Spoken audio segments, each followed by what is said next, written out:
İçim yanıyor. Hatta taşıyorum falan gibi. Ne oldu hoca ya? Ne taşıyorsun ya? Sen Eren derdi yok. Kadroda var. Falan tam sahaya saklandı yine. Ya bakmıyor musunuz bu oyunculara ya? Bakmıyor ya. Da ne bileyim antrenmanda onları denemiyor musunuz? Kadro yaparken sakat mı değil mi bilmiyor musunuz? Olacak şey değil ya. Bu kadar acemice hareketler yapmak yani teknik direktöre yakışıyor mu ya? Ve Abdurrahman Albayrak'ı ayırıyorum. Sen Fatih Terim senelerin sen teknik direktörüsün. Büyük başarılar kazanmış bir teknik direktörsün sen.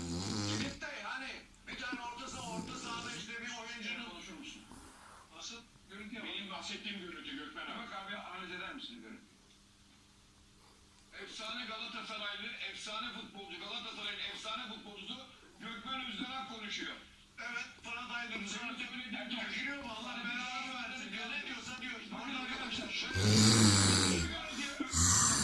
Bu nasıl bir görüntü ya? Ya Hasan kardeşim ya. En büyük oyunculardan bir tanesi ya. Sen büyük oyuncusun ya. Hasan seni şurada mı göreceğiz ya? Fatih Terim'e şunu söylemek istiyorum. Aynı maçı yok. Senin Fenerbahçe karşı tarafta, Kadıköy'de yakalasa tarihi fark yapardı bugün. Tarihi fark yapardı. Olacak şey değil. Galatasaray bugün 2-2 bitti. Galatasaray'la dua etmesi lazım. Fanatik taraftarlar falan var. Kızıyorlar, ediyorlar falan. İşte savunmuyorsun gibi falan. Umurumda değil. Ben doğru neyse onun peşindeyim ben.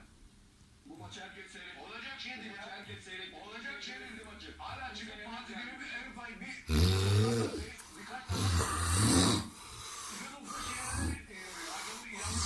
olmaz. Sen tarihi fark diyordun ya. Bugün 4-2, 5-2 bitse maç ne olacaktı? Ne anlatacaktı?